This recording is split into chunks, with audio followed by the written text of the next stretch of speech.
Mayroon ba kayong Korean window blinds o yung tinatawag na combi roller blinds? Paano kapag bigla na lang itong nasira at ayaw nang mag-roll? Yan ang gagawa natin ng paraan. Pero bago yan, ay intro muna tayo. Mga boss, kamusta? Ako po si Curious Kid.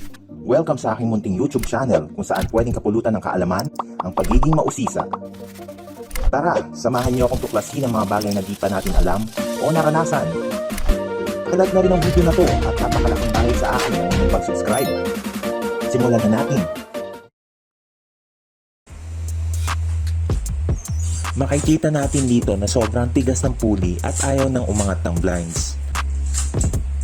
Kahit i-reverse ang paghila ay ayaw na rin itong bumaba.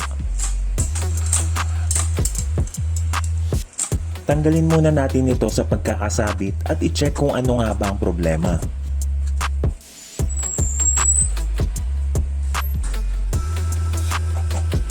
I-unscrew yung tatlong tornilyo dito sa right side.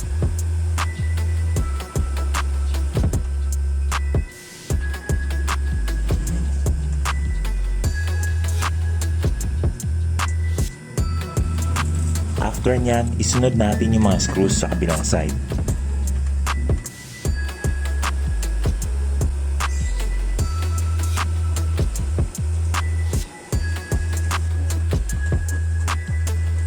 Kunin natin yung tube kung saan nakarolyo yung blinds, then alisin yung pulley.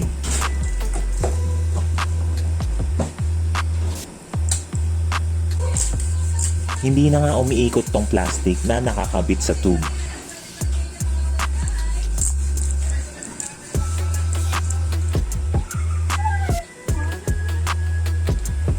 Remove natin yung screw dito sa taas para makita natin yung loob.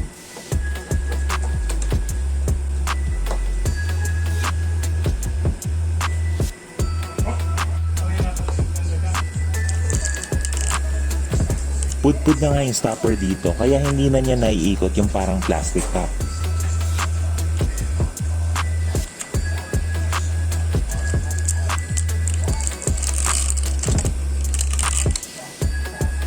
Ang gagawin ko dito ay idikit na ito permanently sa pulley system gamit ang super glue.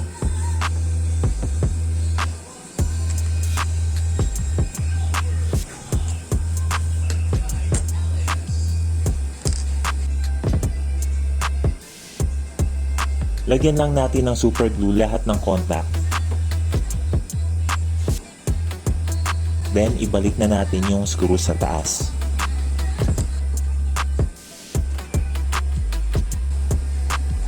I-glue din yung paligid ng bilog para sure na kakayanin nito yung paghila. Antayin lang nating matuyo. Umiikot na siya pag hinihila.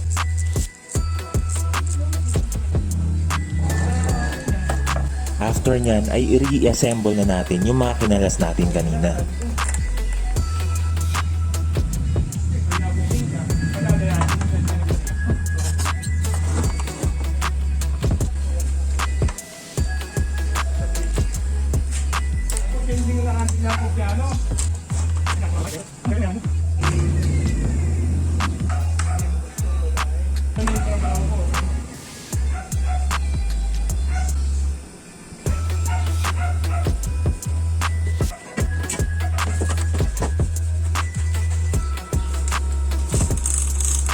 Wow!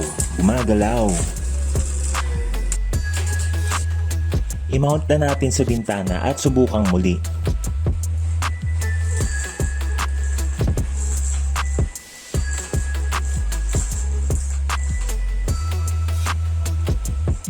Wow na wow! Suabe gumalaw! Saludos! At dyan nagtatapos ang ating pagtuklas. Ito muli si Curious Kid ang nagpapaalala na lahat ay kayang-kayang gawin sa pagiging malikhain. At kung ikaw ay sisipagin, hanggang sa susunod na pag-uusisa mga bata. Adios!